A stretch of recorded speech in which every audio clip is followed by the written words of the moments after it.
सो बेटा finally NEET 2025 का exam हो चुका है और इस बार का पेपर जो है वो बहुत ही अच्छे लेवल का बना था। अच्छे लेवल इन द सेंस क्या है कि अगर आपने बहुत अच्छे से प्रैक्टिस की होगी, समझ गए ना, प्रैक्टिस की होगी, रटा नहीं होगा, कॉन्सेप्ट को ऊपर ऊपर से नहीं समझा होगा, आपने डीपली स्टडी की होगी पूरे कॉन्सेप्ट के साथ, तभी आपके लिए ये पेपर जो था वो इजी था। मतलब आपको पूरा पूरा कॉन्सेप्ट यूज करना था, पूरी लॉजिक लगानी थी इसमें। मतलब कुछ क्वेश्चंस ऐसे थे जो कि आप देख करके सॉल्व कर सकते हो, मतलब इंस्टेंट बता सकते हो, बट कुछ क्वेश्चंस ऐसे थे जिनका कैलकुलेशन बहुत इजी था, बट हाँ आपको कॉन्सेप्ट को यूज करके इसको लगाना था। ठीक है, तो उनके लिए पेपर इजी था, अच्छा रहा होगा, उन्हें मजा आया होगा इसको सॉल्व करने में। बट उनके लिए जिन्होंने साल भर रटा हुआ उनके लिए ये पेपर डिफिकल्ट था। ठीक है, तो वीडियो बनाने में मुझे थोड़ा सा लेट हो गया, मैं इधर थोड़ा बिजी थी। तो चलो देखते हैं जल्दी से कैसे क्वेश्चन आए हैं और कैसे कैसे उसको सॉल्व करना था। क्वेश्चन नंबर चेंज हो सकता है, नंबर चेंज हो सकता है, बट क्वेश्चन जो है वो वही सेम होगा। तुम अपने पेपर से क्वेश्चन को चेक कर लेना, फिर सोल्यूशन चेक करना। राइट, सो देखो यहाँ पर देखते हैं क्या पूछ रहे हैं इस क्वेश्चन में तुमसे। The ratio of wavelength of the light absorbed by the hydrogen atom, है ना, वेवलेंथ की बात हो रही है। देखो वेवलेंथ है और हाइड्रोजन एटम की बात हो रही है। ठीक है, तो हाइड्रोजन एटम की अगर बात हो रही है तो तुम्हें क्या करना है, जेड तो तुम्हें क्या रखना है, जेड की वैल्यू 1 ही रखनी है। ठीक है, तो कुछ चीजें यहाँ से हम हटा देंगे, बार बार नोट करने की जरूरत नहीं होगी। When it undergoes n is equal to 2 to n is equal to 3 transition है, ये सेकेंड लेवल से थर्ड लेवल में जा रहा है, मतलब थर्ड से वापस जब सेकेंड में आता है तो initial and final value given है। And n is equal to 4 to n is equal to 6 transition respectively. तो तुम्हें क्या बताना है, रेशियो बताना है। तो रेशियो बताना है तो फॉर्मूला तुम्हें पता है क्या होता है, 1 by lambda is equal to R H, Rydberg constant होता है, जेड स्क्वायर होता है 1 upon n1 square minus 1 upon n2 square. ठीक है, तो रेशियो निकालना है तुम्हें किसका, दो अलग ट्रांजिशन गिवन है, हाइड्रोजन एटम सेम है, तो यहाँ पे बार बार तुम्हें ये रखने की जरूरत नहीं, ये भी रखने की जरूरत नहीं, बिल्कुल शॉर्ट में सॉल्व करेंगे। 1 बाई लेमडा 1 ले लो एक तुम, जिसमें ट्रांजिशन 2 to 3 दिखा रहे हो। ठीक है, लेमडा 2 लेना है जिसमें 4 to 6 दिखा रहे हो। ठीक है, आर एच और जेड में हटा करके सॉल्व कर रही हूँ, तो यहाँ पर n1 क्या हो जाएगा, 2 का स्क्वायर कर लोगे 4 हो जाएगा, n2 क्या हो जाएगा, 3 का स्क्वायर कर लोगे 9 हो जाएगा। ठीक है, इसको सॉल्व कर लोगे, ये आ जाएगा तुम्हारा 5 बाई 4 इंटू 9 ही अभी रखो, 36 इसको कर सकते हो 4 इंटू 9। ठीक है, अब देखो इसे हम क्या कर लेते हैं, लैम्डा 1 कर लो। राइट, सो यहाँ देखो क्या हो जाएगा, 4 इंटू 9 हो गया, अपॉन क्या कर लोगे 5, लैम्डा 1 की वैल्यू ये हमने निकाल करके रख ली। ठीक है, अब आ जाते हैं लैम्डा 2। तो 1 बाई लैम्डा 2 की अगर बात करते हैं तो फर्स्ट ट्रांजिशन क्या है, n1 की वैल्यू 4 है, तो ये हो जाएगा 1 बाई 16 रख लोगे, माइनस क्या हो जाएगा, सेकेंड ट्रांजिशन 6 है, तो ये हो जाएगा 36, इसको सॉल्व करते हो तो ये होगा तुम्हारा 20 डिवाइडेड बाई 16 इंटू 36। ठीक है, अब इसे क्या कर लेना है तुम्हें, लैम्डा 2 कर लो, लैम्डा 2 इज इक्वल टू क्या हो जाएगा 16, 36 डिवाइडेड बाई क्या हो गया 20। ठीक है, अब हमें रेशियो निकालना है लैम्डा 1 एंड लैम्डा 2 का, तो लैम्डा 1 की वैल्यू यहाँ रखो, लैम्डा 2 की वैल्यू रख लो यहाँ पे, बस फटाफट से ये सॉल्व हो जाएगा। तो लैम्डा 1 हमारे पास क्या आया था, देखो 4 इंटू 9 था, डिवाइडेड बाई क्या था 5 था, लैम्डा 2 की वैल्यू रख लो फटाफट से, ये हो गया 16 इंटू 36 और डिवाइडेड बाय क्या हो गया 20। ठीक है, इसको तुम रीअरेंज कर लो पहले, या यहीं पे तुम कैंसिल कर सकते हो, ये हो गया 4 इंटू 9 हो गया, और ये हो जाएगा तुम्हारा 20, और डिवाइडेड बाय ये हो गया 5 इंटू 16 इंटू 36। ठीक है, अब बस फटाफट से कैंसिल कर लो इसे, तो 5 4 जा हो गया, 4 4 जा हो गया, और 9 4 जा हो गया। ठीक है, और ये 4 तुम एक कैंसिल कर लो, तो सीधा सीधा तुम्हें क्या मिल जाएगा 1/4। ठीक है, तो 1/4 ऑप्शन देखो कौन सा है, फोर्थ ऑप्शन इसका करेक्ट ऑप्शन है। ठीक है, चलो नेक्स्ट क्वेश्चन देखते हैं जल्दी से। Which of the following statement are true unlike, first देखना है तुम्हें ट्रू स्टेटमेंट देखना है, और यहाँ देखो जैसा ऑप्शन तुम्हें दिख रहा है मल्टीपल करेक्ट ऑप्शन दिख रहा है ना, तो एक से ज्यादा ऑप्शन भी करेक्ट हो सकता है। Right, so unlike gallium that has a very high melting point, caesium has a low melting point. ठीक है, ये बेटा बिल्कुल गलत है, सीजियम का लो मेल्टिंग पॉइंट नहीं होता है, ये रॉन्ग ऑप्शन है। ऑन सेकेंड ऑप्शन देखोगे, सेकेंड पॉइंट्स अगर देखते हो तो on Pauling scale, the electronegativity value of nitrogen and chlorine are not the same. वैसे तो तुम्हें देखने में लगेगा कि नाइट्रोजन और क्लोरीन के ग्रुप का डिफरेंस बहुत थोड़ा ज्यादा है, तो इलेक्ट्रोनेगेटिविटी डिफरेंस होगा, बट पाउलिंग स्केल पे जब इसको कैलकुलेट करते हो तो इसका सेम ही आता है, नियर अबाउट सेम आता है, दोनों का क्या होता है 3 के अराउंड आता है, ठीक है। तो ये ऑप्शन जो है नॉट सेम बता रहे हैं, तो ये गलत है, सेम होता है, ठीक है। आर्गन, पोटेशियम क्लोराइड, ये आयन है, देखो पोटेशियम आयन है, के प्लस है, Cl माइनस है, सी कैल्शियम 2 प्लस आयन है, एंड सल्फर 2 माइनस आयन है, are all isoelectronic series. Isoelectronic series जानते हो ना, नंबर ऑफ इलेक्ट्रॉन्स क्या होंगे, सेम होंगे, ठीक है। तो देखो आर्गन में कितने इलेक्ट्रॉन्स है, 18 इलेक्ट्रॉन्स है, पोटेशियम 19 होता है, 1 इलेक्ट्रॉन कम हो गया, अगेन 18 हो गया, Cl 17 होता है, 1 माइनस चार्ज है, 18 हो गया, कैल्शियम कितना होता है 20 होता है, 20 से 2 इलेक्ट्रॉन निकाल दिया, 2 पॉजिटिव है ना, तो अगेन 18 हो गया ये, ठीक है। सल्फर कितना होता है 16 होता है, 2 माइनस ले लिया, 2 इलेक्ट्रॉन गेन, तो क्या हो गया 18। तो ये आइसो इलेक्ट्रॉनिक सीरीज है, सी ऑप्शन जो है वो करेक्ट ऑप्शन है। अगर तुम कुछ इसमें कैंसिल करना चाहते हो तो कर सकते हो, मतलब फर्स्ट ऑप्शन तो कैंसिल हो गया, इसमें सी नहीं गिवन है, राइट। सो आ जाओ नेक्स्ट पे, आ जाओ नेक्स्ट ऑप्शन चेक करो, क्योंकि मल्टीपल करेक्ट ऑप्शन है ना। तो देखो the correct order of the first ionisation enthalpy, first IE तुमसे पूछ रहे हैं, पहला इलेक्ट्रॉन निकालना है, उसके लिए एनर्जी देनी है ऑफ सोडियम, मैग्नीशियम, एल्यूमिनियम, और ये तुम्हें ऑर्डर बना करके दे रखे हैं, silicon, aluminium, magnesium and sodium, ठीक है। ये ऑर्डर जो है, ये ऑर्डर होता साइज के अकॉर्डिंग, अगर तुम देखते तो ये ऑर्डर था silicon, aluminium and magnesium and sodium. But बेटा अगर तुम्हें याद है तो पेनिट्रेशन इफेक्ट लगता है बेरिलियम एंड बोरॉन में, है ना, वैसे ही लगता है किसमें, एल्यूमिनियम एंड मैग्नीशियम में। तो मैग्नीशियम से इलेक्ट्रॉन कहाँ से निकलना है, एस ऑर्बिटल से निकलना है, जो कि डिफिकल्ट होगा, तो ऑर्डर क्या हो जाता है, मैग्नीशियम का ग्रेटर देन क्या हो जाएगा, एल्यूमिनियम हो जाएगा, और देन सोडियम, ठीक है। तो इसका मतलब है ये जो पॉइंट दिया हुआ है ये क्या है, गलत है, ठीक है। अब आ जाते हैं, the atomic radius of caesium is greater than that of the lithium and rubidium. बिल्कुल सही बात है, ये टॉप टू बॉटम सीरीज की बात हो रही है, तो सीजियम का एटॉमिक रेडियाई क्या होता है, ग्रेटर होता है, ठीक है।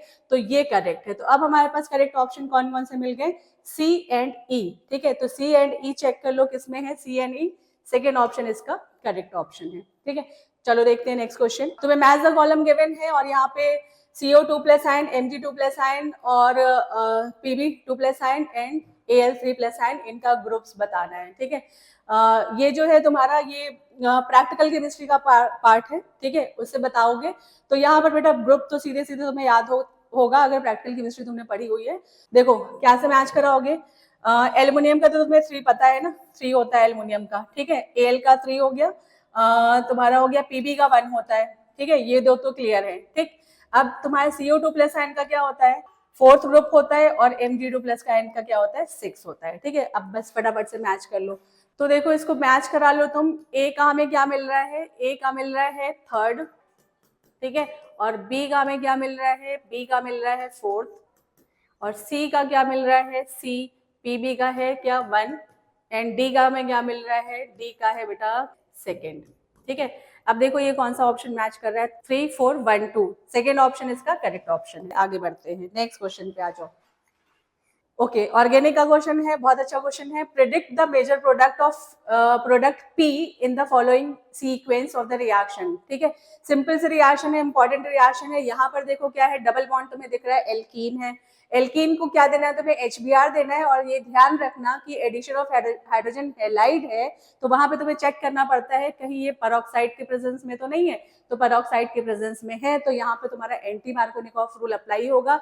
तो सबसे पहले क्या होगा कि जब तुम यहाँ पे अटैक कराओगे, CH3 है यहाँ पे, ठीक है, जब तुम HBr को दोगे यहाँ पे, तो एंटी मार्कोनिकॉफ रूल के अकॉर्डिंग Br तुम बता दो कहाँ पे अटैक करेगा, है ना, यहाँ पर Br आएगा, राइट। अब तुम्हें किसके साथ रिएक्शन करानी है, KCN के साथ। ये तुम्हें पता है कि कार्बन की चेन को इंक्रीज करने में ये रिएक्शन हम लोग यूज करते थे, तो यहाँ पर Br को सब्स्टिट्यूट कर देगा, क्या, Br को सब्स्टिट्यूट करेगा Cn, तो यहाँ आ गया Cn, ठीक है। इसके बाद से क्या है, तुम्हें क्या दिख रहा है, सोडियम विद C2H5OH, कौन सी रिएक्शन होती है, ये रिडक्शन होती है, ठीक है। क्या है ये, रिडक्शन है, मेंडियस रिडक्शन कहते हैं इसे। तो साइनाइड जो है वो रिड्यूस होकर के क्या बनेगा बताओ, साइनाइड जो है वो रिड्यूस होकर के अमाइन बनता है, तो ये हो जाएगा CH2 और NH2, ठीक है। तो चेक करो ये ऑप्शन कहाँ तुम्हें दिख रहा है, फर्स्ट ऑप्शन ये दिख रहा है, फर्स्ट ऑप्शन इसका करेक्ट ऑप्शन है, ठीक है। चलो नेक्स्ट क्वेश्चन देखते हैं। सो बेटा देखते हैं ये क्वेश्चन क्या कह रहा है। क्या पूछ रहे तुमसे, energy and radius of first Bohr orbit of helium plus and lithium 2+। ठीक है, यहाँ पर दो चीजें पूछी जा रही है, एनर्जी पूछी जा रही है और रेडियस पूछा जा रहा है। राइट, किसका पूछ रहे हैं, हीलियम प्लस का पूछ रहे हैं और लिथियम 2+ का पूछ रहे हैं। तो यहाँ पर देखो तुम्हें पहले तो तुम फॉर्मूला समझ लो क्या होता है, रेडियाई का फॉर्मूला क्या होता है। यहाँ पर देखो तुम्हें किस में बताने हैं, सारे आंसर जो है वो पिकोमीटर में दिख रहे हैं। ठीक है, तो रेडियाई के लिए पिकोमीटर का तुम्हें वैसे तो दे ही दिया, बट तुम्हें याद होना चाहिए 52.9, और यहाँ क्या लेते हैं n² z। ठीक है, तो अभी देखो हमें क्या करना है, hydrogen atom Bohr's first orbit की बात हो रही है, तो फर्स्ट ऑर्बिट में n की वैल्यू तो तुम्हें क्या रखनी है, 1 रखनी है। ठीक है, तो n तो तुम यहाँ से हटा ही दो, यानी कि फाइनली तुम्हें क्या लेना है, 52.9 डिवाइडेड बाई z लेना है। ठीक है, इसको लेकर के सॉल्व करेंगे। राइट, अब हीलियम के लिए z की वैल्यू क्या हो जाएगी, हीलियम प्लस के लिए z की वैल्यू क्या हो जाएगी, z इज इक्वल टू होगा 2, है ना, और लिथियम 2+ के लिए z की वैल्यू क्या हो जाएगी, 3। ठीक है, तो इतनी सी बात ये याद रखना। एनर्जी का फॉर्मूला अगर यूज करते हैं तो एनर्जी का फॉर्मूला क्या होगा, यहाँ पर एनर्जी का फॉर्मूला तुम्हारा जो आंसर दे रखे हैं वो किसमें गिवन है, जूल में गिवन है। ठीक है, तो जूल का क्या होता है 2.18 इंटू 10⁻⁻18। राइट, और यहाँ पर क्या होता है z² ठीक है, तो अगेन हमें n की वैल्यू की जरूरत नहीं है, क्योंकि n क्या है, फर्स्ट बोहर ऑर्बिट की बात हो रही है, तो फर्स्ट बोहर ऑर्बिट में n की वैल्यू क्या हो जाएगी, 1। ठीक है, तो वो रखो या ना रखो कोई फर्क नहीं पड़ेगा। राइट, सो आ जाते हैं, सबसे पहले हम लोग सॉल्व करेंगे रेडियाई, और किसका सॉल्व कर लो, चलो हीलियम का सॉल्व कर लेते हैं। ठीक है, हीलियम प्लस की अगर बात करते हैं तो फॉर्मूला क्या हो जाएगा, 52.9 हो गया, और हमें क्या रखना है, अपॉन z रखना है, z क्या हो जाएगा, 2 हो जाएगा। ठीक है, तो चलो सॉल्व कर लो इसको, ये हो गया 2 2 जा 2 6 जा एंड 2 4 जा। ठीक है, तो ये हो गया 26.4 पिकोमीटर में। राइट, तो इसको अभी हम साइड में कर लेंगे, और हीलियम का ही अब क्या चेक कर लो तुम, एनर्जी चेक कर लो। -2.18 इंटू 10⁻⁻18 ले लोगे, और क्या लेना है तुम्हें, z² लेना है, n तो लेना नहीं है तुम्हें क्योंकि n क्या है, 1 है। तो z की वैल्यू कितनी थी, 2 थी, तो 2 का स्क्वायर कर लिया, क्या हो जाएगा 4। तो इसको फटाफट से सॉल्व कर लेंगे, तो ये हो जाएगा, तो ये हो गया तुम्हारा -8.72 इंटू 10⁻⁻18। ठीक है, तो अब पहले तो तुम क्या करो कि रेडियाई जो हम लोगों ने हीलियम का निकाला और एनर्जी जो हीलियम की निकाली है वो सारे ऑप्शन में चेक कर लो। मे बी कि तुम्हें और किसी ऑप्शन में ये वैल्यू ना मिल रही हो तो ये तुम्हारा करेक्ट ऑप्शन हो जाएगा, अदरवाइज तुम्हें और भी आगे चेक करना पड़ेगा। ठीक है, तो ऑप्शंस देखो तुम्हें किस फॉर्म में दे रखे हैं, ऑप्शन यहाँ पर पहले लिथियम की वैल्यू दे रखी है, हम लोग हीलियम पहले चेक करेंगे। तो हीलियम की एनर्जी दे रखे हैं, फिर रेडियाई दे रखे हैं। देखो इसमें बहुत कंफ्यूज किया गया है ना, यहाँ पर तुम्हें सीक्वेंस दिया हुआ है हीलियम का देन लिथियम का, है, और आंसर तुम्हें किसमें दे रखे हैं, पहले लिथियम का देन हीलियम का। रेडियाई और एनर्जी पूछ रहे हैं, अगर तुम पहले रेडियाई कैलकुलेट करते हो तो यहाँ पर इन्होंने ऑप्शन में क्या दे रखा है, एनर्जी। ठीक, तो थोड़ा सा ऑप्शन को कंफ्यूजिंग बनाया है, बट कैलकुलेशन जो है वो इसका इजी है। तो देखो यहाँ पर सबसे पहले हीलियम की एनर्जी चेक कर लो, ये है एनर्जी, एनर्जी कितना है एनर्जी कितना है -2.72 इंटू 10⁻⁻18। तो यहाँ तक तो ये करेक्ट है ना। देखो एनर्जी, रेडियाई देख लो कितना है 26.4, रेडियाई है 26.4। ठीक, तो फर्स्ट ऑप्शन से ये करेक्ट मैच कर रहा है। अब तुम क्या करो कि हर ऑप्शन में तुम हीलियम की एनर्जी और हीलियम का रेडियाई चेक कर लो। सेकेंड ऑप्शन में अगर देखते हैं तो देखो क्या है, -19.62 है एनर्जी, है ना, बट हमारा एनर्जी कितना आ रहा है -8.27, तो यहाँ से ये गलत हो जाता है, ऑप्शन यहीं से गलत है तुम्हारा। रेडियाई अगर चेक करते हैं 17.6 नहीं है, इसका कितना है 26.4। ठीक है, तो ये ऑप्शन तो गलत ही हो गया। आ जाओ नेक्स्ट ऑप्शन पे। अब एनर्जी देखो कितना है -8.72, यहाँ पर -8.72 है, बट यहाँ पर पावर देखो ध्यान से जरा कितना है 10⁻⁻16, हमारे पास कितना है 18, तो ये ऑप्शन भी गलत ही हो रहा है। और रेडियाई जो है रेडियाई 26.4 है, तो इससे तो सही हो रहा है, बट यहाँ से ये गलत हो जा रहा है। ठीक है, अब आ जाते हैं नेक्स्ट ऑप्शन पे। नेक्स्ट में देखो एनर्जी कितनी गिवन है -19.62, और हमारी एनर्जी कितनी आ रही है -8.72, तो ये ऑप्शन भी गलत हो जाता है। तुम यहीं से क्वेश्चन को सॉल्व करके छोड़ सकते हो, फर्स्ट ऑप्शन ही तुम्हारा करेक्ट ऑप्शन है। ठीक है, आगे तुम्हें सॉल्व करने की जरूरत नहीं पड़ेगी। ठीक है, चलो देखते हैं नेक्स्ट क्वेश्चन। सो बेटा ये क्वेश्चन क्या कह रहा है, which among the following electronic configuration belong to the main group element. ठीक है, ओके, कोऑर्डिनेशन कंपाउंड का ये क्वेश्चन है। Which of the following are paramagnetic. Paramagnetic character कैसे पता चलेगा? पैरामैग्नेटिक कैरेक्टर जो है नंबर ऑफ अनपेड इलेक्ट्रॉन से पता चलेगा, ठीक है। और इसका जब तुम वीबीटी बनाओगे, है ना, जब इसकी बॉन्डिंग करोगे और strong field ligand weak field ligand को कंपेयर करोगे, तब जाके तुम्हें क्लियर होता है, राइट। तो बॉन्डिंग तो तुम लोगों ने की होगी। निकल का एटॉमिक नंबर यहाँ पे बता दो कितना होता है। निकल का 28 होता है। तो नॉर्मल कॉन्फ़िगरेशन अगर करते हैं तो 3D N4s 2 and 8 होता है, राइट। ये तो इसका नॉर्मल कॉन्फ़िगरेशन है। और हर कॉम्प्लेक्स में तुम इस पे ऑक्सीडेशन स्टेट देख लो कितना आ रहा है। तो यहाँ पर देखो Cl का -4 होता है, -2 कैंसिल हो गया, +2। तो निकल पे फाइनली यहाँ पे चार्ज कितना है? +2 है। तो +2 का मतलब क्या हो गया? 3D8, ठीक है। अब यहीं से पूरी कहानी तुम्हारी सॉल्व हो जाएगी। सारे कंपाउंड में तुम चेक कर सकते हो। तो 1 2 3 4 5 6 7 8, राइट। यहाँ पर अभी 2 अनपेड इलेक्ट्रॉन है। अभी हमें देखना है कि इसको पेयर करना है कि नहीं करना है, ठीक है। तो यहाँ पर Cl है इसके साथ। तो Cl जो होता है वो वीक फील्ड लिगेंड होता है, तो पेयरिंग नहीं करता है। तो यहाँ पर ये 2 अनपेड इलेक्ट्रॉन बचे रहेंगे इसके। तो इसका मतलब क्या है कि ये जो है ये पैरामैग्नेटिक है, राइट। अब आ जाओ बी ऑप्शन पे। बी जो है तुम्हारा ये न्यूट्रल कॉम्प्लेक्स है। न्यूट्रल कॉम्प्लेक्स है, कोई चार्ज नहीं, मतलब इसको कॉन्फ़िगरेशन में। और CO को कार्बोनिल जो है, कार्बोनिल स्ट्रॉन्ग फील्ड लिगेंड है, तो पेयरिंग की टेंडेंसी रखता है। तो ये इलेक्ट्रॉन पेयर हो जाएंगे। तो ये तो पैरामैग्नेटिक नहीं है, ये डायमैग्नेटिक है, ठीक है। अगेन यहाँ पर ये न्यूट्रल कॉम्प्लेक्स है ना, न्यूट्रल कॉम्प्लेक्स है। तो न्यूट्रल पे कोई चार्ज नहीं आना है। और ट्राइफिनाइल फॉस्फीन जो है ये भी न्यूट्रल लिगेंड्स है, ठीक है।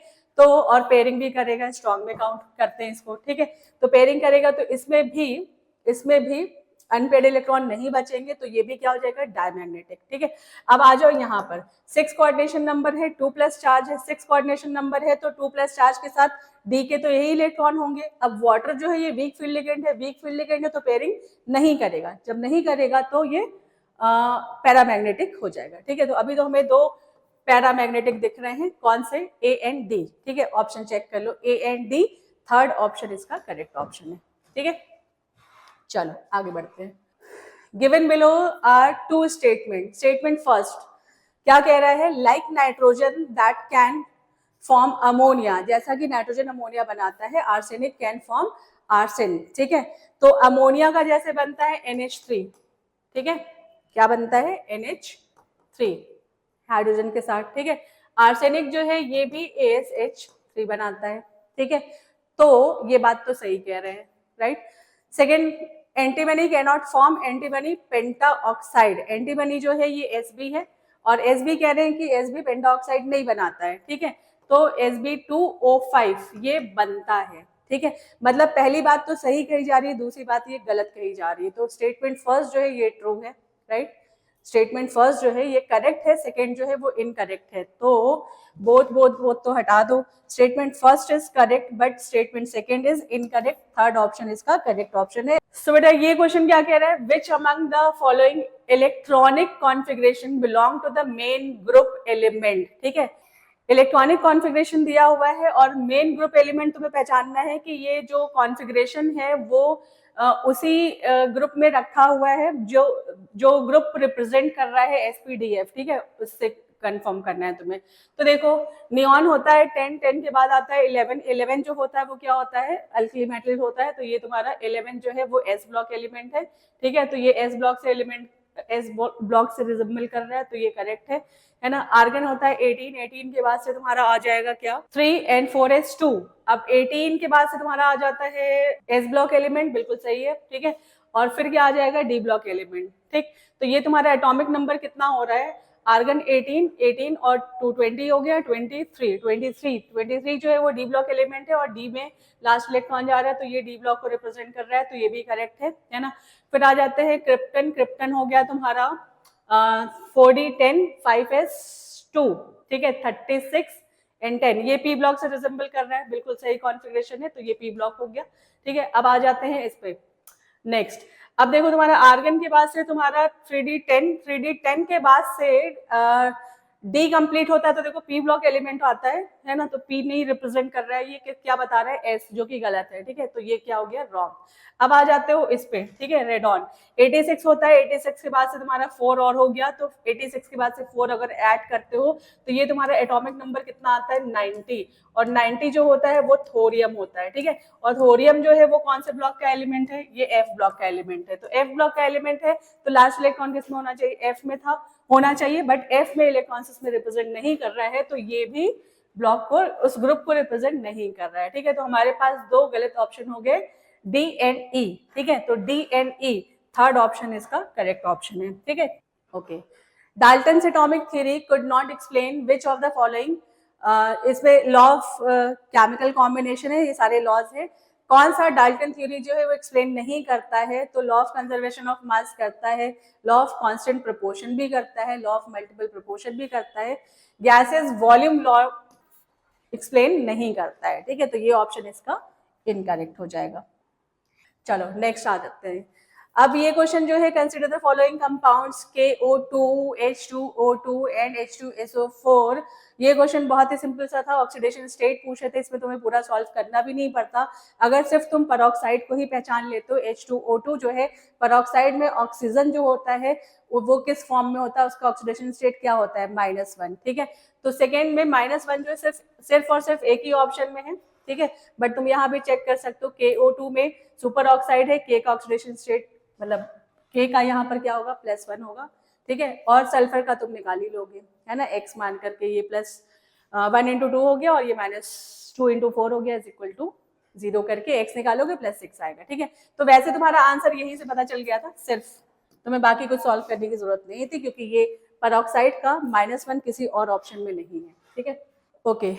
If the half life for the first order reaction is 1 minute, then the time required for 99.9% completion for the reaction is closest to, ठीक है, बहुत ही सिंपल सी रिएक्शन है ये बेटा, जब हम लोग कंपेयर करते थे ना 50% का 99.9% से 90% से कितने टाइम्स ग्रेटर होता है ना, और 75% से, तो एक बार हम लोगों ने कैलकुलेट करके क्या कर लिया था, एक टेबल बना लिया था, तो वहां से अगर वो टेबल तुम्हें याद होती है तो ये तुम फटाफट से कर सकते हो। यहाँ पर जब चेक करते हैं T99.9%, ये होता है बेटा 10 टाइम्स ऑफ T50%, ठीक है, जिसको T हाफ कहते हैं, राइट, T हाफ 50% भी कह सकते हो, ठीक, तो बस यहाँ पे ये क्वेश्चन तुम्हारा सॉल्व हो जाता है, 10 टाइम्स कर लोगे तो T हाफ की वैल्यू कितनी है, 1 गिवन है, ठीक है, तो 10 × 1 कर लिया तो कितना हो गया, 10 मिनट्स हो गया, ठीक, तो तुम्हारा ऑप्शन कौन सा है, ये है। अगर तुम्हें ये नहीं याद है, तुमने कभी कंपेयर करके इसको नहीं रखा है, तो तुम्हारे पास पूरा लंबा प्रोसेस ये था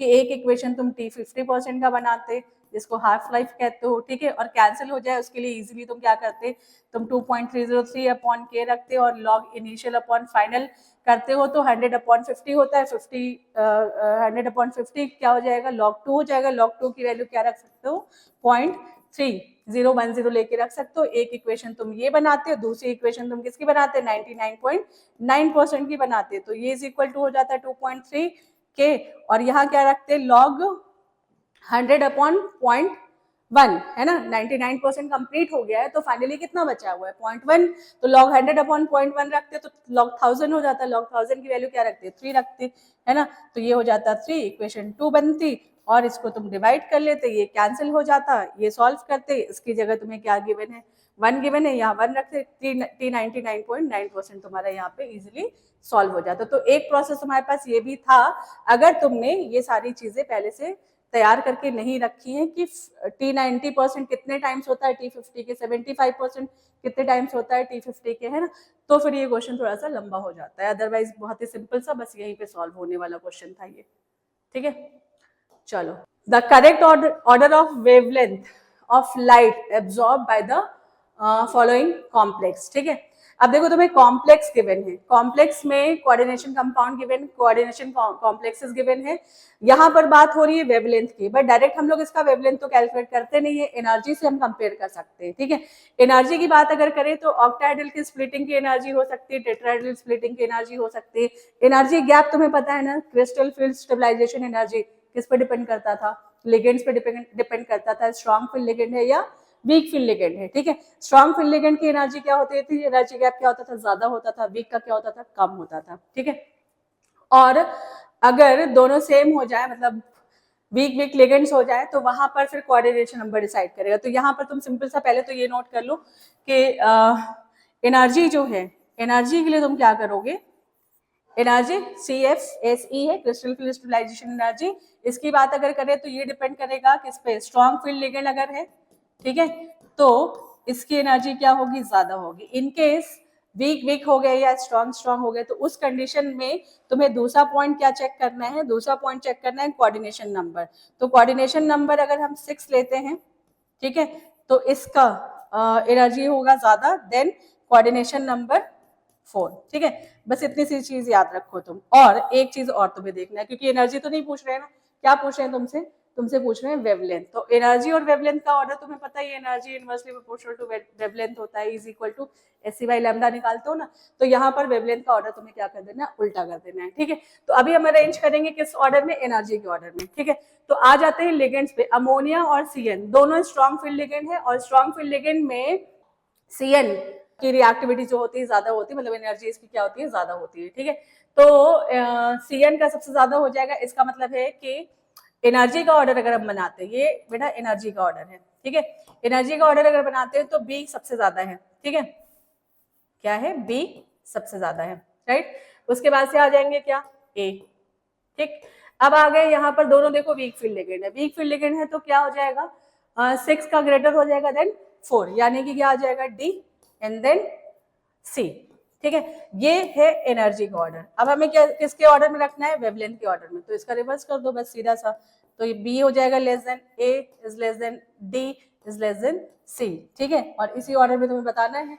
तो देखो CD/AB CD/AB CD/AB CD/AB CD/AB तुम्हें किस में दिख रहा है, सेकंड में, ठीक है। तो सेकंड इसका करेक्ट ऑप्शन। तो सिंपल तरीके से इसको बस ये 2 पॉइंट और 1 पॉइंट, ये 3 पॉइंट तुम्हें याद रखने हैं, ठीक है।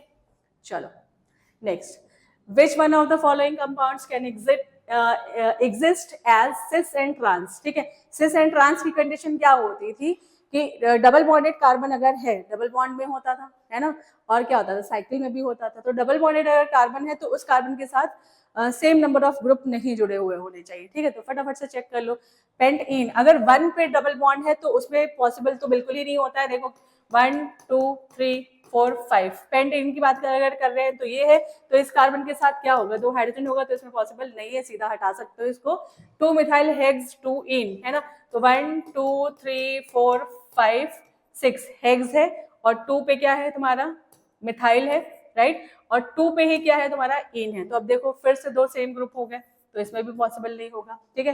अब आ जाओ थर्ड पे, 1 di methyl prop 1 di methyl, अच्छा साइक्लोप्रोपेन है, ठीक है। 1 डाई मिथाइल, तो इसमें भी पॉसिबल नहीं होगा, 1 डाई मिथाइल है ना, तो यहाँ भी पॉसिबल नहीं होगा, ठीक। अब आ जाओ 1 डाई मिथाइल साइक्लोहेक्सेन, इसमें हो सकता है बेटा, देखो जल्दी से, तो यहाँ पर देखो CH3 1 डाई मिथाइल हो गया, सिस भी हो सकता है इसका, और क्या हो सकता है, ट्रांस हो सकता है, CH3HCH3, ठीक है। तो फोर्थ ऑप्शन इसका करेक्ट ऑप्शन है, ठीक है। चलो जल्दी से बढ़ते हैं आगे। Phosphoric acid ionise in 3 steps with their ionisation constant value, ठीक है। फॉस्फोरिक एसिड को तुम्हें आयनाइज करना है, तो फॉस्फोरिक एसिड क्या होता है, देखो H3PO4, और इससे तुम्हें 3 स्टेप में आयनाइज करना है। तो सबसे पहले एक H+ आयन निकाल लो, तो क्या बचेगा तुम्हारे पास, HPO4 माइनस बचेगा, और इसका डिसोसिएशन कांस्टेंट क्या ले लिया, Ka1 ले लिया। फिर तुम्हें दूसरी बार में क्या करना है, H2PO4 बचेगा यहाँ पे। दूसरी बार में तुम्हें क्या करना है, H2PO4 माइनस को डिसोसिएट करोगे तो ये क्या हो जाएगा, फिर से H+ आयन निकाल दो, और ये हो जाएगा HPO4 2 माइनस, और इसका Ka जो है Ka2 ले लिया। फिर से इसे डिसोसिएट करो, HPO4 2 माइनस को डिसोसिएट किया तो एक और H+ आयन निकला, और ये बन गया PO4 3 माइनस, ठीक है। ये हो गया Ka3। अब देखो आगे क्या कह रहे हैं तुमसे, ये जो इन्होंने बात कही वो हम लोगों ने नोट कर ली, ठीक है। While K is the overall ionisation constant, अगर ओवरऑल आयनाइजेशन कांस्टेंट की बात करें तो इन तीनों इक्वेशन को ऐड कर दे, तो इधर तुम ऐड करोगे तो इधर कुछ और ही होता है ना, तुम्हें पता है ना, वैसे सॉल्व करना है, जो हम लोगों ने केमिकल इक्विलिब्रियम पढ़ा था कॉन्सेप्ट के मल्टीपल स्टेप्स में रिएक्शन कंप्लीट हो रही है, ठीक है। तो क्या करना है तुम्हें, तो यहाँ से अगर तुम ऐड करते हो तो इस साइड तुम्हें दिखेगा, देखो क्या, ये और ये कैंसिल हो गया है ना, और ये कैंसिल हो गया, तो फाइनली हमारे पास क्या बचा, यहाँ बचा H3PO4 और ये गिव्स आउट कितने, 1 2 3 3H प्लस आइन है ना, और प्लस क्या हो जाएगा PO4, तो ये ओवरऑल होगा, समझ गए। तो ये ओवरऑल होगा जिसको हम रिप्रेजेंट करेंगे किससे, के से, ठीक है, जैसा ये कह रहे हैं, ठीक है, इसको किससे रिप्रेजेंट करना है, के से, ठीक। अब तुम्हें बताना है कि ऑप्शन तुम्हें चेक करना है कि इनमें से कौन से ऑप्शन करेक्ट है, कौन सा इनकरेक्ट है, ठीक है। तो पहला ऑप्शन जो है वो लॉग के इज इक्वल टू, अब देखो ओवरऑल की अगर हम बात करें तो के इज इक्वल टू क्या हम ये लिख सकते हैं, KA1 into KA2 into KA3, है ना, मल्टीपल स्टेप्स में कंप्लीट हो रही रिएक्शन, ठीक, और ये 1 स्टेप में कंप्लीट हुई है, ठीक है। जब तुम प्रोडक्ट अपॉन रिएक्टेंट करोगे तो ऐसा ही कैंसिल होता हुआ तुम्हें राइट हैंड साइड पे दिखेगा, ठीक। तो ये तो हो सकता है मल्टीपल स्टेप्स का, ठीक है। तो अगर हम इसके दोनों तरफ लॉग ले लें तो क्या हो जाएगा बताओ, लॉग के हो जाएगा, लॉग KA1 मल्टीप्लाई है तो प्लस कर लोगे, plus log KA2 plus log KA3, इसका मतलब है कि ये ऑप्शन जो है ये करेक्ट ऑप्शन है। आगे आ जाते हैं बी ऑप्शन पे, H3PO4 is the stronger acid than H2PO4 minus than H2PO4 2 minus, ठीक है, सही बात है, ये स्ट्रॉन्गर है, ठीक है, ये भी करेक्ट ऑप्शन है। सी ऑप्शन देखो, KA1 डिसोसिएशन कांस्टेंट जो है वो फर्स्ट का ग्रेटर होगा देन सेकेंड देन थर्ड, ठीक है, ये भी सही बात है।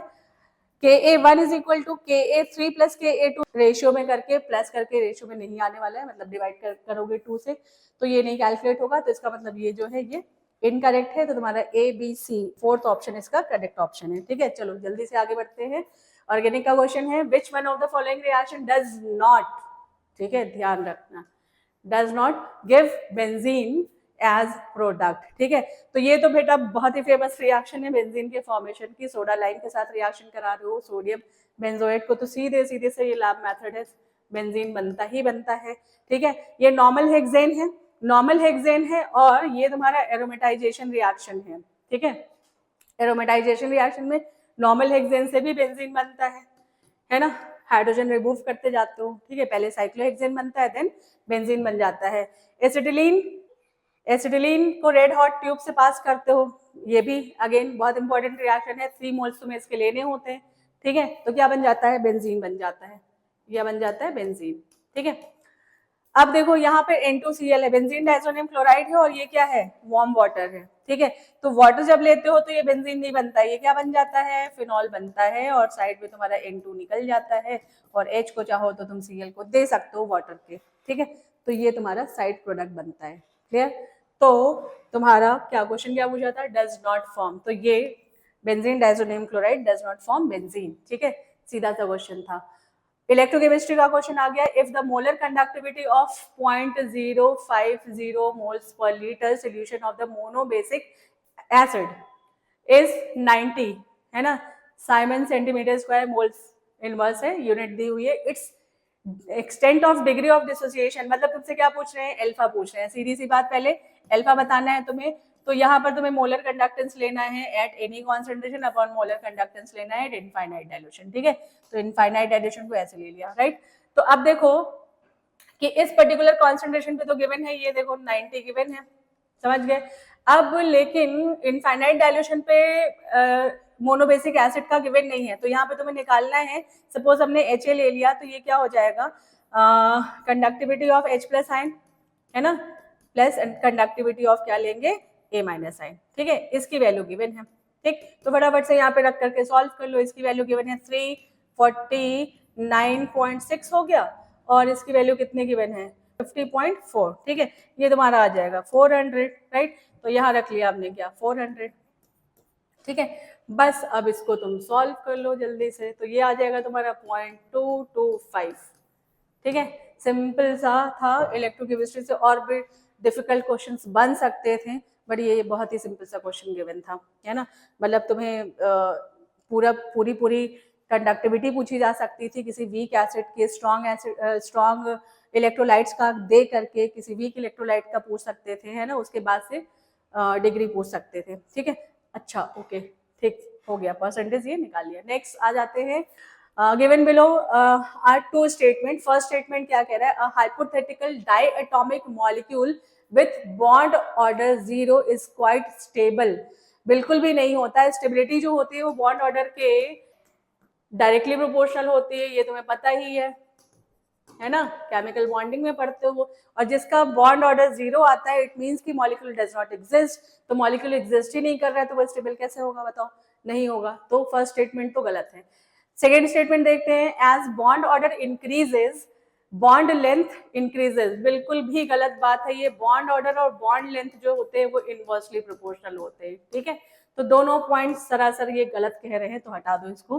तो देखो ऑप्शन चेक करो कि बोथ स्टेटमेंट ट्रू नहीं है, both statement first and second are false, second option इसका करेक्ट ऑप्शन है, ठीक है। बहुत ही सिंपल क्वेश्चन था केमिकल बॉन्डिंग का। Out of the following complex coordination compound का एक और क्वेश्चन आ गया, which of the following will be having the minimum conductance, okay, in solution. तो कंडक्टेंस जो है वो डिपेंड करता है नंबर ऑफ आयंस पे, आयनाइजेशन अगर बढ़ेगा तो कंडक्टेंस बढ़ेगा। तो सीधा सीधा आयंस तुम देखो यहाँ पर कितने आयंस तुम्हें दिख रहे हैं, इसमें तो 0 आयंस दिख रहा है अभी, ठीक है, इसमें भी तुम्हें 0 आयन दिख रहा है। यहाँ पर अगर आयंस की बात करें तो देखो यहाँ पर तुम्हें 1 आयन का 3 आयन का टोटल आयंस तुम्हें 4 दिख रहे हैं, और यहाँ पर 1 आयन का और 1 आयन का टोटल 2 आयंस दिख रहे हैं। तो आयनाइजेशन की अगर बात करते हो तो 4 और 2, 2 तो ये हो गया, और 0 0, अब 0 0 पे 2 आ गए हैं, ठीक है। अब 0 0 पे 2 आ गए तो 2 तो नहीं हो सकता है, फिर क्या कर सकते हैं, यहाँ पर हम चेक कर सकते हैं कि सेंट्रल मेटल पे चार्ज किसमें ज्यादा है। तो अगर सेंट्रल मेटल पे चार्ज भी ज्यादा है तो इलेक्ट्रिसिटी कंडक्ट हो सकती है, ठीक है। तो यहाँ पर अगर आते हैं तो देखो ये तो 0 हो गया, ठीक है, -3, तो यहाँ पर आ जाएगा +3, ठीक। अब ये हो गया तुम्हारा 0, ये -2, इसका मतलब हो गया +2, ठीक है। और तुमसे क्या पूछा है, मिनिमम पूछा है, मिनिमम, है ना। मैक्सिमम पूछ रहे होते फिर तो तुम्हारा ये था थर्ड ऑप्शन करेक्ट होता, बट तुमसे क्या पूछे, मिनिमम, तो मिनिमम पे 2 आ गए, तो मिनिमम पे वैसे तो स्फीयर के बाहर वाले ही आयनाइज होते हैं, इनकेस मिनिमम पे 2 ना आते तो फिर स्फीयर से ही तुम चेक कर सकते। तो यहाँ पर अब कंपेयरिंग चेंज हो जाएगी, ठीक है। तो सबसे कम किस में होगा, 2+ में होगा, तो यानी कि सेकेंड ऑप्शन इसका करेक्ट ऑप्शन है, ठीक है। चलो next, match the column, chemical bonding का क्वेश्चन है तुम्हारा। बस इसमें अगर तुमने वेस्पर थ्योरी बहुत अच्छे से की है तो फटाफट से टिक लगाते जाओगे। XeO3 की बात अगर करते हैं तो ये sp3 पिरामिडल शेप देता है, ठीक है। तो यहाँ पे तुम लिखते चलो, ए का तुम्हें क्या मिल रहा है, सेकेंड, ठीक है, मालूम है ना। ये देखो Xe ऐसा बनता है, याद है तुम्हें, 8 इसके पास इलेक्ट्रॉन होते हैं, 1 लोन पेयर होता है, ठीक है। सिग्मा बॉन्ड को काउंट करते हो 1 2 3, पाई को काउंट नहीं करते, 3 + 1 लोन पेयर, 3 + 1 कितना हो गया 4, 4 का मतलब क्या हो गया sp3, तो sp3 है और शेप क्या है, पिरामिडल है। एक लोन पेयर के साथ sp3 क्या होता है, पिरामिडल होता है। तो ए का क्या हो गया सेकेंड। बी पे आ जाओ, XeF2, F2 है तो लीनियर शेप है, इसके पास तुम्हारा 3 लोन पेयर होगा, तो 3 लोन पेयर है और 2 बॉन्ड पेयर, 3 2 5 हो गया, 5 से क्या हो जाएगा तुम्हारा sp3d और लीनियर, यानी कि बी का तुम्हें क्या मिल गया, फर्स्ट, ठीक है। यहाँ तक में कोई ऑप्शन मैच करता हुआ दिखे तो रुक सकते हो, 2 ऑप्शन है फर्स्ट एंड सेकेंड, ये तुम 2 ऑप्शन हटा दो पहले तो, ठीक है। अब आ जाते हैं, इसका हो गया तुम्हारा 1, ठीक है।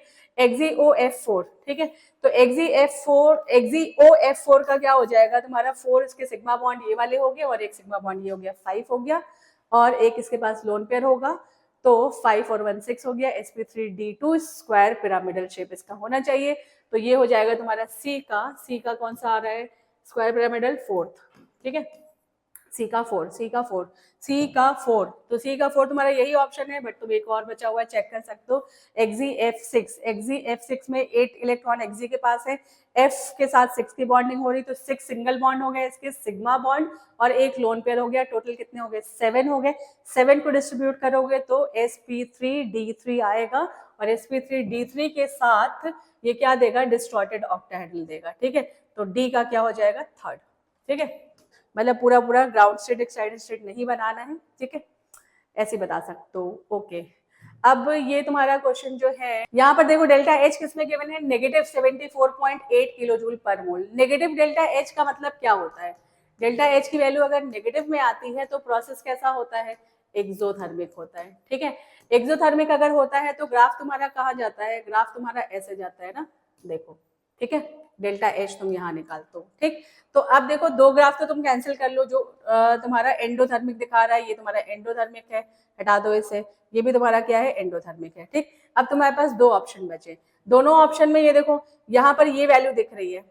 ठीक है, 74.8। अब यहाँ पर देखो ये वैल्यू दिख रही है, तो तुम दोनों में चेक कर लो कि क्या तुम्हें ये वैल्यू किसके गिवन है, इंथैल्पी की गिवन है। ठीक है, और यहाँ की वैल्यू क्या होती बताओ, देखो तुम्हें याद है कि यहाँ की वैल्यू को क्या बोलते थे, ये वैल्यू होती थी एक्टिवेशन एनर्जी की। ठीक है, तो क्या ये एक्टिवेशन एनर्जी गिवन है, नहीं, ये क्या गिवन है, डेल्टा एच गिवन है, यानी कि ये वैल्यू कहाँ की गिवन है, यहाँ की गिवन है। समझ रहे हो, तो यहाँ की वैल्यू जो गिवन है वो है तुम्हारा फर्स्ट ऑप्शन। ये देखो ध्यान से देखना, थोड़ा सा डिफरेंस है, ये भी एक्सोथर्मिक का है, ये भी एक्सोथर्मिक का ग्राफ है, बट यहाँ पर ये रिप्रेजेंट कर रहे हैं एक्टिवेशन एनर्जी, लेकिन तुम्हें क्या बताना है, एंथैल्पी। ठीक है, तो फर्स्ट ऑप्शन इसका करेक्ट ऑप्शन होगा। ठीक है, जरा सा डिफरेंस था। ठीक, ओके, तुम्हें सोल्यूशन का टाइप बताना है, तो बताओ ह्यूमिडिटी क्या होती है, ह्यूमिडिटी किसको किस में मिक्स कर रहे हो, तो ये होगा गैस एंड लिक्विड, तो गैस एंड लिक्विड है, तो यानी कि 1 का क्या हो गया तुम्हारा 2। ठीक है, तो 1 का 2 हो गया, तो ये दो ऑप्शन को फटाफट से हटा दो, तो हमारे पास दो ऑप्शन बचे। एलॉय तुम जानते हो सॉलिड इन सॉलिड होता है। ठीक है, तो बी का हो गया 1, तो बी का 1 यहीं पे तुम्हारा चेक हो गया। ठीक है, सेकेंड ऑप्शन करेक्ट जा रहा है, बट तुम चेक कर सकते हो। अमलगम जो होता है वो क्या होता है, सॉलिड लिक्विड, अमलगमेटेड लेते हो ना, एचजी लिक्विड। ठीक है, सी का क्या हो गया तुम्हारा 4, तो सी का 4 देखो आंसर मैच कर गया है। ठीक, स्मोक क्या होता है तुम्हारा, डस्ट पार्टिकल होते हैं, इसमें लिक्विड इन गैस हो गया, सॉलिड गैस। ठीक है, तो ठीक है मैच कर गया था तुम्हारा, कहाँ पे मैच कर गया था, यहाँ सेकंड पे ही मैच कर गया था। ठीक, बट आगे तुम चेक करना चाहते हो चेक कर सकते हो। ओके, चलो नेक्स्ट क्वेश्चन पे आते हैं। The correct order of decreasing basic strength, ये बेटा बहुत इंपॉर्टेंट क्वेश्चन होता था, ये बार बार मैं क्लास में बताती थी कि एसिडिक स्ट्रेंथ है, बेसिक स्ट्रेंथ है, रिएक्टिविटी ऑर्डर है, स्टेबिलिटी ऑर्डर है, ऑक्सीडेशन है, रिडक्शन है, ये सारे पॉइंट इंपॉर्टेंट होते थे, और इससे अच्छे से क्वेश्चन बिल्कुल भी पैटर्न पे ही क्वेश्चन पूछा हुआ है। ठीक है, कुछ भी इधर उधर नहीं गया है। तो यहाँ पर बेसिक स्ट्रेंथ पूछ रहे हैं, और इस पेपर में एसिडिक स्ट्रेंथ भी पूछा है ना, अच्छी बात ये है। तो यहाँ पर बेसिक स्ट्रेंथ तो मैं अमाइन का बनाने हैं, और देखो तो अमाइन कोई भी एक ले लेते हैं, फिर कंपेयर करके यहाँ पे तुम डाल सकते हो। तो एन मिथाइल एनिलीन, सबसे पहले तो तुम यहाँ पे स्ट्रक्चर बना लो, कंपेयर अभी करेंगे। एन मिथाइल एनिलीन का मतलब हो गया कि ये है। ठीक है, और दूसरा क्या है, बेंजीन अमाइन। ठीक है, ये है तुम्हारा एनिलीन, जिसको बेंजीन अमाइन कह रहे हैं। ठीक है, तो ये ले लेते हैं। अब एक है तुम्हारा इथेन अमाइन, इथेन अमाइन क्या हो जाएगा, CH3 CH2 और NH2। ओके, फिर क्या है, एन इथाइल इथेन अमाइन। ठीक है, तो ये सेकेंडरी अमाइन हो जाएगा, CH3 CH2 N और CH2 CH3। ठीक है, तो सबसे पहले तो देखो एलिफेटिक और एरोमेटिक अमाइन की बात हो रही है यहाँ पर। तो एलिफेटिक अमाइन जो है ये ज्यादा क्या होते हैं, बेसिक होते हैं एज कंपेयर टू एरोमेटिक। ठीक है, तो एलिफेटिक अमाइन में यहाँ पर क्या हो रहा है, plus I effect. Plus I effect जो होता है, प्लस आई इफेक्ट जो होता है वो बेसिक स्ट्रेंथ को बढ़ाता है। ठीक है, तो यहाँ पर प्लस आई इफेक्ट ज्यादा है, ये ज्यादा बेसिक स्ट्रेंथ है, यानी कि एन मिथाइल इथेन अमाइन का बेसिक स्ट्रेंथ सबसे ज्यादा होगा। तो एन इथाइल मिथेन अमाइन सभी में ही है लगभग। ठीक है, फिर आ जाएंगे किस पे, इस पे आ जाओगे। ठीक है, तो मीथेन अमाइन, इथेन अमाइन, तो एन मिथाइल इथेन अमाइन हो गया, फिर इथेन अमाइन हो गया। तो इथेन अमाइन ये सेकेंड में दिख रहा है तुम्हें, इथेन अमाइन थर्ड में भी दिख रहा है, फोर्थ में भी दिख रहा है। ठीक है, तो अभी और आगे बढ़ेंगे। ठीक, अब देखो यहाँ पर तो ये रेजोनेंस में पार्टिसिपेट करता है, बट यहाँ पर प्लस आई इफेक्ट है, तो इसको और इसको कंपेयर करोगे तो इसका तो इलेक्ट्रॉन जाएगा अंदर, लोन पेयर घूमेगा अंदर। ठीक है, तो बेसिक स्ट्रेंथ क्या हो जाएगा, कम हो जाएगा। ठीक, तो सबसे ज्यादा हमारे पास ये हो जाएगा, देन ये हो जाएगा, फिर एन मिथाइल एनिलीन होगा, फिर ये होगा। ठीक है, तो अब ऑर्डर में चेक कर लो, N ethyl ethane amine, N ethyl ethane amine के बाद से आ जाएगा हमारा इथेन अमाइन, और फिर क्या है हमारा N methyl aniline, N methyl aniline हो गया, फिर बेंजीन अमाइन हो गया। ठीक है, थर्ड ऑप्शन इसका करेक्ट ऑप्शन है, देख लो। सो देखो, among the following choose the ones with equal number of atoms, number of atoms तुम्हें बताना है। ठीक है, तो नंबर ऑफ एटम्स तुम मोल से बता सकते हो, यहाँ पे ग्राम गिवन है। ठीक है, तो थोड़ा सा इजी हो जाएगा अगर तुम सभी को किस में चेंज कर लो, मोल में चेंज कर लो। ठीक, तो यहाँ पर देखो 2 ग्राम है, और इसका एटॉमिक मास ले लो 106 ग्राम, तो ये सीधा सीधा तुम्हें कितने मोल्स दिख रहा है, 2 मोल्स दिख रहा है। ठीक है, तो इसको कैलकुलेट कर लो यहाँ पर, 1 मोल अगर तुम लेते हो तो ये देखो नंबर ऑफ एटम्स चेक करो कितने हैं, 2 सोडियम के हैं, 1 कार्बन का और 3 ऑक्सीजन का हो गया, ठीक है। तो 3 2 5 1 6 हो गया, ठीक। तो ये क्या हो गया 6 Na हो गया। लेकिन तुम्हारे यहाँ पे मोल्स कितने हैं, 2 मोल्स हैं, तो 2 मोल्स पे क्या हो जाएगा 2 × 6 Na हो जाएगा। तो यहाँ पर टोटल कितना हो जाएगा 12 Na हो जाएगा, ठीक है। तो इसका नंबर ऑफ एटम्स ही हो गया। यहाँ पर आ जाते हैं, इसमें भी तुम क्या कर लो, पहले तुम मोल्स चेक कर लो, ठीक है। तो ये हो गया तुम्हारा 248 डिवाइडेड बाई क्या है 62, ठीक है। तो ये तुम्हारा जाएगा कितने टाइम्स जाएगा 4 टाइम्स, ओके। तो 4 टाइम्स गया ये। अब देखो ये हो गया तुम्हारा 4 मोल, राइट। अब 1 मोल अगर लेते हैं, 1 मोल किसकी बात हो रही है Na2O की। तो 1 मोल अगर लेते हो तो ये तुम्हारे टोटल एटम्स कितने दिख रहे हैं 3 दिख रहे हैं। तो 3 × Na है ना। तो तुम्हें कितने मोल्स लेना है 4, ठीक है। तो 4 × 3 × Na कर लोगे तो ये तुम्हारे पास कितना आ जाएगा 12 Na, ठीक है। तो इसके भी क्या हो गया अभी तक तो बराबर ही है, ठीक है। अब आ जाते हैं इसके भी मोल्स काउंट कर लो तुम। 240 डिवाइडेड बाई कितना 40, ठीक है। ये आ जाएगा तुम्हारा 6 टाइम्स, ठीक। तो 6 है तो देखो अगर 1 मोल लेते हो इसमें, देखो ध्यान से 1 मोल अगर लेते हो क्या लेना है तुम्हें NaOH। 1 मोल अगर लेते हो तो टोटल नंबर ऑफ एटम्स देखो, एक सोडियम हो गया, एक ऑक्सीजन हो गया, एक हाइड्रोजन हो गया। तो 1 2 3 हो गया, 3 × Na हो गया। तो तुम्हें कितना लेना है 3 × 6 × Na हो गया, ठीक। तो ये हो जाएगा तुम्हारा 18 Na। तो अब तो ये तो सेम नहीं आया। अब आ जाते हैं इस पे, ठीक है। हाइड्रोजन का चेक कर लो तो 12 डिवाइडेड बाई क्या कर लोगे 2, तो ये हो गया 6, ठीक। अब यहाँ पे इसका कैलकुलेशन कर लो। अगर 1 मोल तुम लेते हो क्या हाइड्रोजन, तो इसमें कितने एटम्स है 2 × Na है ना। और अगर तुम्हें कितना लेना है 6 लेना है, तो 6 मोल्स अगर लेते हो तो क्या हो जाएगा 2 × 6 × Na कर लिया, है ना। Na तुम हटा भी सकते हो जल्दी जल्दी सॉल्व करने के लिए। तो ये क्या हो गया तुम्हारा 12 Na, ठीक है। तो अभी तक हमारे पास 3 ऐसे हैं जिनका सेम आया है, ठीक है। अभी एक और बचा है उसे भी चेक कर लो। ओके ये है 220, ठीक है 220। तो 220 डिवाइडेड बाई क्या कर लिया 44, ठीक है। तो ये तुम्हारा आ जाएगा 5 टाइम्स, ठीक। तो अब देखो अगर 1 मोल लेते हैं, क्या लेना है तुम्हें 1 मोल लेना है CO2। तो 1 मोल CO2 लेते हैं तो कितने हैं एटम्स 3 Na है, 3 Na हो गया। तो तुम्हें कितने मोल्स लेना है 5 मोल्स लेना है। तो 5 मोल्स अगर लेते हो तो क्या हो जाएगा 3 × 5 Na, ठीक है। तो टोटल कितना हो गया 15 Na, ठीक। तो अब देख लो तुम्हारे पास किसका सेम आ रहा है, फर्स्ट का आ रहा है मतलब A का आ रहा है, और B का आ रहा है, और किसकी का आ रहा है, ठीक है A B और D। तो ABD सेकेंड ऑप्शन इसका करेक्ट ऑप्शन है। चलो जल्दी से आगे बढ़ते हैं। देखो इसमें आ जाओ विटामिन बी, जो B12 जो होता है, ठीक है। ये होता है परनीसियस एनीमिया, ओके।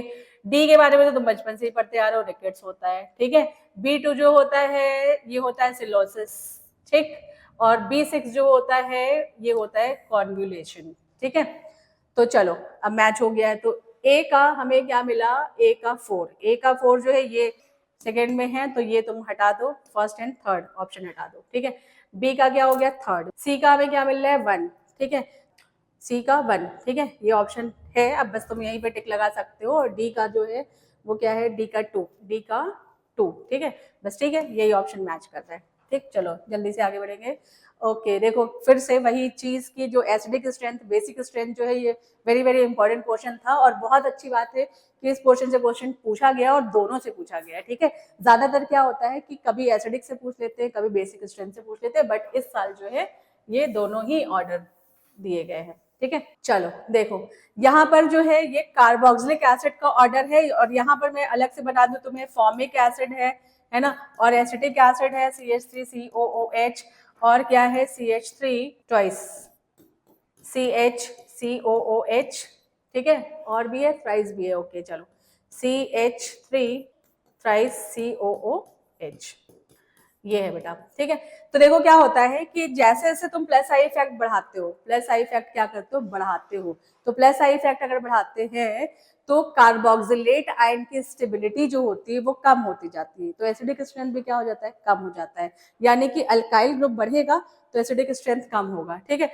तो फॉर्मिक एसिड का सबसे ज्यादा हो जाएगा, फिर एसिडिक एसिड का हो जाएगा, फिर ये हो जाएगा, फिर ये, ठीक है। अब तुम ये ऑर्डर चेक कर लो। फॉर्मिक एसिड सबसे ज्यादा किसमें दिख रहा है तुम्हें, फॉर्मिक एसिड सबसे ज्यादा 3 में दिख रहा है और 4 में दिख रहा है। इसके बाद से आ जाएगा एसिटिक एसिड, तो देखो एसिटिक एसिड ये या फिर 2 डाइमिथाइल एसिटिक एसिड है, तो ये नहीं लेना है तुम्हें। थर्ड ऑप्शन इसका करेक्ट ऑप्शन है, सीधा से यही लगा के आगे बढ़ जाओ फटाफट से, ठीक है। फर्स्ट स्टेटमेंट कह रहा है कि ferromagnetism is considered as an extreme form of the paramagnetism, ठीक है, सही बात है, पैरामैग्नेटिज्म का ये एक्सट्रीम पार्ट ही होता है, ठीक है, तो ये करेक्ट स्टेटमेंट है। The number of unpaired electrons in Cr2 plus ion is the same as the Nd3 plus ion, ठीक है, इसको तुम्हें चेक करना पड़ेगा। Cr2 प्लस आयन का मतलब क्या हो गया कि 2 इलेक्ट्रॉन तुम्हें निकाल देना है, तो ये हो जाएगा तुम्हारे पास क्या 3d4, ठीक है। नॉर्मल Cr का कॉन्फ़िगरेशन पता ना 3d-N4s क्या होता था 1n5 होता था, ठीक है। तो 2 इलेक्ट्रॉन जब तुमने निकाल दिया तो एक यहाँ से गया और एक यहाँ से गया, तो 4 हो गया। तो 4 जो है ये 4d में अगर इलेक्ट्रॉन डाल लो तो ये चारों क्या होंगे, 4 अनपेड होंगे ही, ठीक है, तो 4 अनपेड इलेक्ट्रॉन है, ठीक। अब आ जाते हैं Nd पे, ठीक है, Nd, तो Nd का नॉर्मल कॉन्फ़िगरेशन अगर बनाते हो तो ये तुम्हारा होता है ज़नन के बाद से होगा 54 के बाद से, तो ये हो जाता है तुम्हारा 4f5d-N6s, ठीक है, ये होता है 20 और यहाँ पर होता है तुम्हारा 4, ठीक है। अब क्या करना है तुम्हें Nd प्लस का बताना है। Nd कितने प्लस का 3 प्लस का, तो 3 प्लस अगर है तो 2 इलेक्ट्रॉन यहाँ से निकाला और 1 इलेक्ट्रॉन यहाँ से निकाला, तो फाइनली हमारे पास क्या हो गया 4f3 हो गया, ठीक है। तो 4f3 है तो इसके पास 3 ही अनपेड इलेक्ट्रॉन है, तो 3 है और 4 है, और ये क्या कह रहे हैं कि नंबर ऑफ अनपेड इलेक्ट्रॉन जो है वो सेम है, सेम नहीं है, ठीक है। तो फर्स्ट स्टेटमेंट करेक्ट है, सेकेंड स्टेटमेंट रॉन्ग है, ठीक है। तो बोथ तो हटाई दो, statement first is true but statement second is false, third option इसका correct option, okay. Match the list, देखो यहाँ पे तुम्हें डिस्टिलेशन दिए हुए हैं डिफरेंट टाइप्स के, ये तुम्हें मैच कराना है। तो क्रूड ऑयल को तो सभी जानते हो फ्रैक्शनल डिस्टिलेशन से होता है, तो क्रूड ऑयल पे आ जाते हैं। सबसे पहले देखो ए जो है ये मैच कर रहा है तुम्हारा सिंपल डिस्टिलेशन से, ठीक है, यानी कि 4 से, ठीक। बी जो है ये क्या होता है फ्रैक्शनल डिस्टिलेशन, यानी ये किससे मैच कर रहा है थर्ड से, राइट। और फिर सी जो है तुम्हारा ग्लिसरॉल फ्रॉम स्पेंटाइल, ठीक है, तो ये हो गया तुम्हारा किससे distillation under the reduce pressure होता है, तो ये सी जो है ये मैच कर रहा है किससे, सी मैच कर रहा है फर्स्ट से, और एनिलीन एंड वाटर से तुम पहचान सकते हो स्टीम डिस्टिलेशन, ठीक है, तो ये हो जाएगा तुम्हारा डी किससे मैच कर रहा है, डी मैच कर रहा है सेकेंड से, ठीक। तो अब आ जाओ ऑप्शन कैसे चेक करोगे, 4 3 1 2 4 3 1 2, ठीक है, तो 4 3 1 2 फर्स्ट ऑप्शन है इसका करेक्ट ऑप्शन है। सो देखो ये क्वेश्चन क्या कह रहा है, for the reaction reversible reaction है, A gives out to B the backward reaction rate constant is higher than of forward reaction rate by fraction of 2500 at 1000 Kelvin, ठीक है। R तुम्हें गिवन है, पूछ क्या रहे हैं तुमसे, Kp पूछ रहे हैं, ठीक है। फॉरवर्ड रिएक्शन बैकवर्ड रिएक्शन का रिलेशन गिवन है और Kp पूछ रहे हैं, R की वैल्यू गिवन है, तो पहले तो Kp निकालोगे कैसे, Kp निकाल सकते हो Kc और ये क्या हो जाएगा RT के पावर डेल्टा N, ठीक है। R तुम्हें गिवन है, T तुम्हें गिवन है, Kc क्या होता है, Kc होता है के फॉरवर्ड बाई के बैकवर्ड, ठीक है, इसकी वैल्यू तुम्हें गिवन ही है, और आर और टी रखोगे, ठीक, इतनी बात समझ में आ गई। डेल्टा एन तुम निकाल लो 2 - 1, ठीक है, तो ये 1 ही आना है, ओके। तो अब ये वैल्यू कितनी गिवन है, 1/25 गिवन है, सॉरी 2500 गिवन है, 1/2500, और आर की वैल्यू को कैलकुलेशन के लिए इजी करने के लिए तुम 1/12 रख सकते हो 0.0831 को, ठीक है। और टेम्परेचर हमारे पास कितना गिवन है जल्दी बताओ, 1000 गिवन है, ठीक है, तो 0 को फटाफट से कैंसिल कर लो, कर लिया। अब इसको 0.4 टाइम्स चला जाएगा ना, ठीक, और ये हो जाएगा 3, तो ये 30 हो गया, ठीक है, 1/30, तो 1/30 जो है ये हो जाएगा तुम्हारा क्या, Kp इज इक्वल टू 1/30 अगर करते हो तो ये आ जाएगा तुम्हारा 0.033, ठीक है। तो सिंपल सा क्वेश्चन था बट थोड़ा सा ध्यान से सॉल्व करना था। सो देखो स्टेटमेंट फर्स्ट एंड सेकेंड दिया हुआ है और स्टेटमेंट को तुम्हें चेक करना है कौन सा करेक्ट है कौन सा इनकरेक्ट है। Benzene diazonium salt is prepared by the reaction of aniline with nitrous acid and temperature given है, it decomposes early in the dry state, बिल्कुल सही बात है कि बेंजीन डाइजोनियम क्लोराइड किससे बनाते हो, एनिलीन की रिएक्शन होती है, एनिलीन की रिएक्शन होती है NH2 की किसके साथ, NaNO2 प्लस HCl लेते हो, ठीक है, तो क्या मिल जाता है तुम्हें, बेंजीन डाइजोनियम क्लोराइड मिलता है, N2Cl मिल जाता है। तो ये स्टेटमेंट, तो ये करेक्ट स्टेटमेंट है।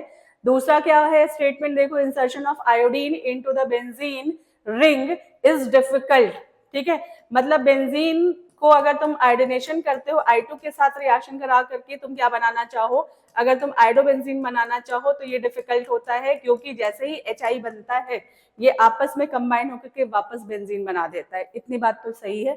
आगे क्या कह रहे हैं कि ये तो डिफिकल्ट है, देन क्या करना है तुम्हें, the reaction of benzene diazonium chloride, benzene diazonium salt with KI in the light of the above statement choose the most important, ठीक है। तो यहाँ पर कह रहे हैं कि आयोडोबेंजीन अगर तुम्हें किससे बनाना है, किससे बनाना है, N2Cl से बनाना है, सॉल्ट ले लो, Cl ले लिया और KI से रिएक्शन कराते हो तो ये बहुत ही आसानी से आयोडोबेंजीन बना सकता है। मतलब कि अगर तुम बेंजीन से बनाना चाहो तो नहीं बनेगा, but benzene diazonium chloride salt से, बेंजीन डाइजोनियम सॉल्ट से बन जाएगा, ठीक है। तो फर्स्ट स्टेटमेंट और सेकेंड स्टेटमेंट ये दोनों करेक्ट स्टेटमेंट है, both statement first and second are correct, first option इसका करेक्ट ऑप्शन है, ठीक है।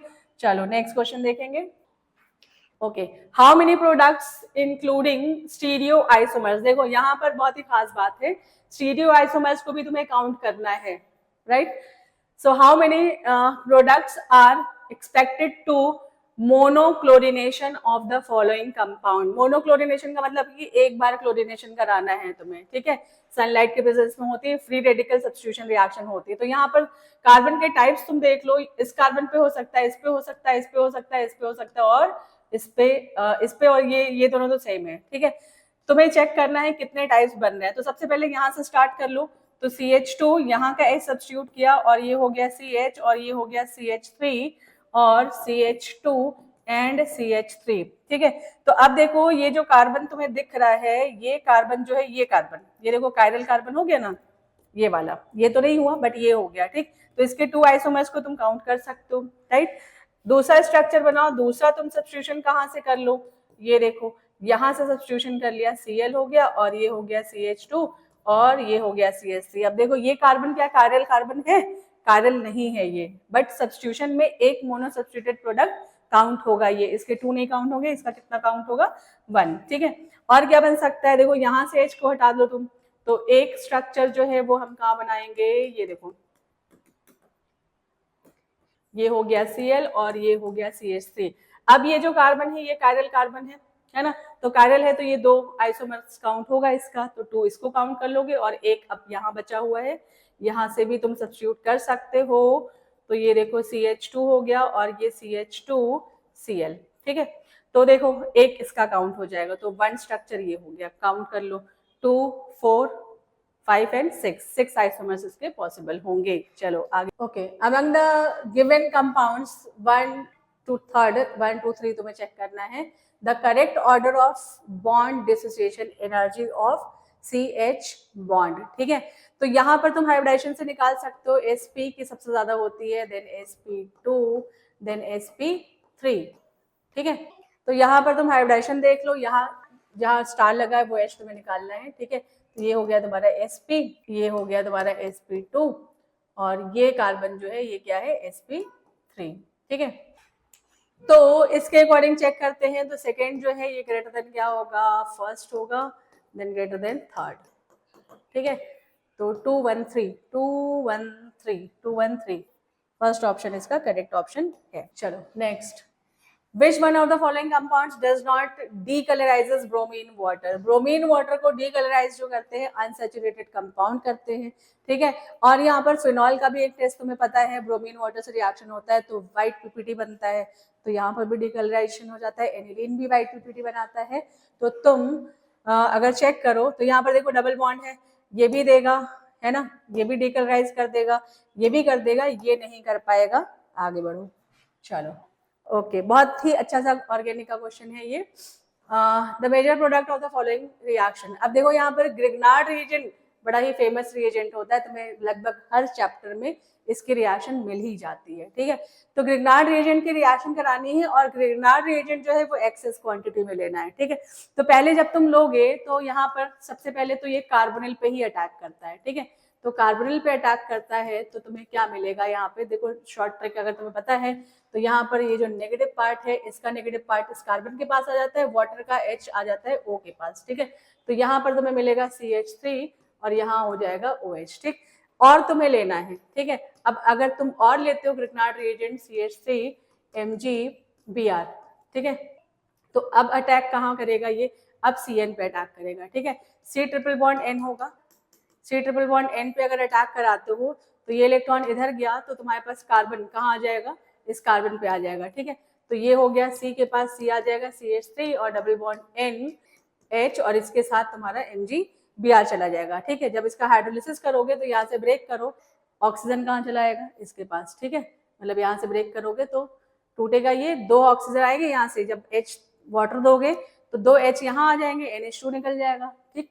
और OH कहाँ आ जाएगा, इस कार्बन पे आ जाएगा, और एक कार्बन पे 2 H स्टेबल नहीं होता, तुम्हें पता है, वो चेंज हो जाएगा किसमें, कीटोन में, ठीक है। तो ये चेंज हो जाएगा तुम्हारे कीटोन में और ये CH3, ठीक। तो फाइनली हमारे पास आंसर क्या हो जाएगा, यहाँ पर पहला अटैक तो यहाँ किया ये, तो ये हो गया CH3 और ये था OH, और दूसरा अटैक जो है वो आ जाएगा कहाँ पे, ये जो कार्बन है इस कार्बन पे तुम्हें मिल जाएगा कीटोन, ठीक है। तो चेक कर लो, ये नहीं है साइनाइड क्योंकि एक्सेस क्वांटिटी में लिया है तो यहाँ पर भी अटैक करेगा, तो और CH3 जो है वो ये है, ठीक है, कीटोन एंड CH3, ठीक। चलो आगे बढ़ते हैं। Okay, which of the following sequence solution will exhibit highest boiling point, ठीक है।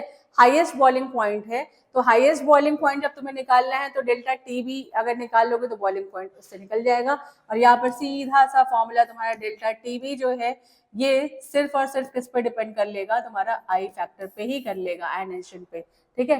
क्योंकि देखो कॉन्सेंट्रेशन तो लगभग सेम ही है, ठीक। तो यहाँ पर अगर इसको आयनाइज करते हो तो ये तो आयनाइज नहीं होगा, इसको आयनाइज करते हो तो आई की वैल्यू तुम्हें कितनी मिलती है, 2 मिलती है, और इसको आयनाइज करते हो तो कितनी मिलेगी, 2 सोडियम और 1 सल्फेट, तो टोटल 3 वैल्यू मिलेगी। 100% आयनाइजेशन ही मानेंगे, ये आयनाइज नहीं होगा, ये आयनाइज नहीं होगा। तो 2 और 3 में अगर चेक करो तो 3 में नंबर ऑफ आयंस ज्यादा मिल रहे हैं, तो इसका बॉइलिंग पॉइंट क्या होगा, डिसोसिएशन, नंबर ऑफ पार्टिकल्स बढ़ जाएंगे, बॉइलिंग पॉइंट भी क्या हो जाएगा, बढ़ जाएगा, ठीक है। तो ये ऑप्शन इसका करेक्ट ऑप्शन है, ठीक। चलो नेक्स्ट आ जाओ। बहुत ही अच्छा क्वेश्चन है, बहुत इंपॉर्टेंट क्वेश्चन है। डी ब्लॉक जब पढ़ते हो तो वहां पर ये बार बार बताया जाता है, डी ब्लॉक एलिमेंट्स की प्रॉपर्टीज जो होती है उसमें एक प्रॉपर्टी होती है कैटालिटिक प्रॉपर्टीज, ठीक है। तो उस कैटालिटिक प्रॉपर्टीज में इसके बहुत इंपॉर्टेंट कैटलिस्ट देखते हो, ठीक है। तो उन्हीं में से ये है, बिल्कुल ही ये सारे ही बिल्कुल नॉन वाले कैटलिस्ट हैं जिनको सभी लोग जनरली पहचानते हैं, अगर तुमने थोड़ा सा भी अच्छे से तैयारी की है तो पहचान सकते हो इसे। हेबर्स प्रोसेस जानते हो, अमोनिया फॉर्मेशन होता है, FeS कैटलिस्ट यूज करते हैं इसके रिएक्शन की स्पीड को कम करने के लिए। वेकर्स प्रोसेस जो होता है इसमें एल्डिहाइड की प्रिपरेशन कर रहे होते हैं, तो वेकर्स प्रोसेस में PdCl2 लेते हैं। विल्किंसन कैटलिस्ट जो होता है ये मोस्टली रिड्यूसिंग एजेंट में वर्क करता है, तो ये तुम्हारा मेरे ख्याल से तो सब कुछ सामने सामने ही रखा हुआ है, A का 1, B का 2, C का 3 एंड D का 4, कुछ करना ही नहीं है मैथ, सीधा सीधा मैच किया हुआ है ये 1 2 3 4 1 2 3 4 1 2 3 4 1 2 3 4, थर्ड ऑप्शन इसका करेक्ट ऑप्शन है, कुछ करना ही नहीं था इसमें। ओके आ जाओ। 5 moles of liquid X and 10 moles of liquid Y makes a solution having a vapor pressure of 70 torr. Vapor pressure of solution given है ये, the vapor pressure of pure X and pure Y is 63 torr and 78 torr respectively. Which of the following is true regarding to the described solution, ठीक है। अब देखो यहाँ पर तुम्हें कोई भी वैल्यू कैलकुलेट नहीं करनी है, मतलब कि एज सच तुमसे कुछ पूछा नहीं जा रहा है, सिर्फ तुम्हें क्या करना है, कंपेयर करना है। तो देखो solution shows the positive deviation, solution shows the negative deviation, ideal solution है द सोल्यूशन है volume greater than the individual volumes, ठीक है। अब देखो क्या है कि ग्रेटर देन की बात अगर करते हैं तो वॉल्यूम अगर बढ़ता है तो इसका मतलब नॉन आइडियल की बात होगी, ठीक है। तो पहले तो तुम यहाँ पर देखो कि पॉजिटिव और नेगेटिव और आइडियल की बात हो रही, तो अगर आइडियल होता तो PS इज इक्वल टू क्या हो जाता है, P0A into X A plus P0B into X B हो जाता है, ठीक है। अगर नॉन आइडियल का पॉजिटिव है तो पॉजिटिव के लिए क्या हो जाता है, greater than P naught A into X A plus P naught B into x भी हो गया, राइट। और अगर नेगेटिव डेविएशन है तो क्या हो जाएगा, ये लेस देन हो जाएगा P naught A into X A और plus P naught B into X B, ठीक है। तो अब देखो तुम्हें पी एस तो गिवन ही है ना, पी एस गिवन है तुम्हारे पास, तो पी एस को पी एस रहने दो, इधर वाली राइट हैंड साइड की वैल्यू को सॉल्व करते हैं, ठीक है। तो अब आ जाओ, देखो एक्स और वाई को हम ए और बी मान लेते हैं, तो ए पी नॉट ए की वैल्यू की जगह क्या दिया हुआ है, 63 गिवन है, ठीक है। और मोल फ्रैक्शन तुम्हें रखना है ए का, तो ये हो जाएगा मतलब एक्स का, तो 5 बाई क्या हो जाएगा, इसका 10 है तो 5 प्लस 10 15 हो गया, और प्लस तुम्हें क्या लेना है 78 ले लो, और ये क्या हो जाएगा 10 बाई 15 हो जाएगा, ठीक है। फटाफट से इसको सॉल्व कर लोगे, जब सॉल्व करते हो तो बेटा ये आ जाएगा तुम्हारा कितना 73। अब तुम्हारे पास क्या है, वेपर प्रेशर ऑफ सोल्यूशन 70 है और ये कितना आ रहा है 73। तो अब बताओ पीएस जो है वो क्या हो रहा है, ये लेस देन हो रहा है ना इससे, ठीक है। तो लेस देन होता है तो क्या होता है बता दो, नेगेटिव डेविएशन होता है ना, तो इसका क्या हो जाएगा, the solution shows the negative deviation. तो इस क्वेश्चन में ये थोड़ा सा लॉजिक लगाना था, दिमाग लगाना था इसमें कि पूछ क्या रहे हैं, कैसे सॉल्व करोगे तुम, ठीक है। तो राइट हैंड साइड का ही पार्ट सॉल्व करना था, फिर कंपेयर करना था इसमें। ओके, सो बायोमोलिक्यूल्स का क्वेश्चन है, बहुत ही अच्छा सा क्वेश्चन है। अगर तुमने स्ट्रक्चर्स कायदे से तैयार नहीं किया होगा तो ये क्वेश्चन नहीं कर पाओगे इसके। शुगर एक्स की बात हो रही है जो कि इज फाउंड इन हनी, ठीक है, is a keto sugar. Keto sugar जो होता है वो तुम्हें पता है ना, ग्लूकोज नहीं फ्रक्टोज में होता है, एग्जिस्ट एज अल्फा बीटा, यानी कि साइक्लिक फॉर्म में, साइक्लिक एनोमेरिक फॉर्म में ये एग्जिस्ट कर रहे होंगे, इज लीवोरोटेटरी, ठीक है। तो बस कहानी खत्म हो गई। ग्लूकोज जो होता है वो डेक्स्ट्रो होता है, ठीक है, और इसमें एल्डिहाइड ग्रुप होता है, एल्डो होता है, कीटो नहीं होता है। फ्रक्टोज जो होता है ये लीवोरोटेटरी होता है और इसमें कीटो ग्रुप होता है, ठीक है। माल्टोज और सुक्रोज जो होता है ये भी डेक्स्ट्रो होता है, ठीक है। चलो okay, next question very important question है, और ये जो है ये रिडक्शन पे पूछा हुआ है। तो देखो यहाँ पर ये तुम्हें ग्रुप दिख रहा है, ये एस्टर ग्रुप है, और एस्टर से तुम्हें चेंज होता हुआ क्या दिख रहा है, एल्डिहाइड, ठीक है। तो एल्डिहाइड एसिड से एल्डिहाइड, साइनाइड से एल्डिहाइड, ठीक है, इसमें रिड्यूस करने वाले जो होते थे वो डाइबल एच होते थे, है ना। ये अगर पढ़ा है अच्छे से तो बहुत अच्छे से समझते हो। अगर लिथियम एल्युमिनियम हाइड्राइड लेते तो यहाँ एल्डिहाइड की बजाय अल्कोहल होता, ठीक है। NaBH4 लेते तो यहाँ पर NaBH4 जो है एस्टर को रिड्यूस नहीं करता है, H2PDBA4 ये जो तुम्हारा रोजनमुंड रिडक्शन है, तो ये सारे नहीं होंगे, सीधा सा है, ये तुम्हारा डाइबल एच है, पहचान रहे हो, डाइबल एच, ठीक है, डाई आइसोब्यूटाइल एल्युमिनियम हाइड्राइड, ठीक है। सिर्फ और सिर्फ यही जो है ये रिड्यूस कर सकता है एल्डिहाइड में अभी के लिए, ठीक है। चलो नेक्स्ट रिएक्शन देखते हैं। ये तुम्हें दे रखे हैं 1 2 3 4 आइडोब्यूटेन, ठीक है। Iodobutane undergoes SN2 reaction faster than Cl। सही बात है भाई, आई जो है वो आसानी से ब्रेक हो जाता है, गुड लिविंग ग्रुप होता है, साइज इसका बड़ा होता है। अब आगे इसका रीजन भी देख लो कि iodine is better leaving group, बता ही दिया इन्होंने, because of this its largest size. मतलब फर्स्ट असर्शन भी सही है, रीजन भी सही, और रीजन जो है असर्शन का करेक्ट एक्सप्लेनेशन है, सीधा सीधा सा क्वेश्चन है। तो both A and R is correct, और R is the correct explanation of A, ठीक है, सही है। Standard heat of formation in kilo calorie per mole of Ba2 plus ion. Ba2 plus ion का एंथैल्पी ऑफ फॉर्मेशन तुम्हें बताना है, और गिवन तुम्हें क्या है, standard heat of formation of sulphate ion given है, और standard heat of crystallisation of BaSO4। तो यहाँ पर तुम्हें क्या करना है, BaSO4 का गिवन है, standard heat of formation of BaSO4 solid मतलब क्रिस्टलाइजेशन होगा, तो उसके बाद का एंथैल्पी ये गिवन है, ठीक है। तो यहाँ पर क्या करना है तुम्हें, Ba2 प्लस से कंबाइन करना है SO4 2 माइनस, और जब ये कंबाइन होगा तो BaSO4 तुम्हें क्या मिलेगा, एक्वस मिलेगा, और BaSO4 एक्वस से तुम्हें क्या बनाना है, इसको क्रिस्टलाइजेशन करना है इसका, तो BaSO4 ये हो जाएगा सॉलिड, ठीक है। तो वन स्टेप ये हो गया, डेल्टा H1 ले सकते हो, इसको डेल्टा H2 ले सकते हो, और यहाँ पर भी इसके फॉर्मेशन की वैल्यू गिवन है ना, तो तुम एक और ले सकते हो, यहाँ से स्टार्ट करो, तुम इसको ले लो तुम H1, यहाँ के फॉर्मेशन को ले लो तुम H1, है ना, इसको ले लो तुम H2, और यहाँ से यहाँ तक का जो फॉर्मेशन है इसको ले लो तुम, इससे इसे कंबाइन होकर के ये बन गया, इसको ले लो तुम H3, ठीक है।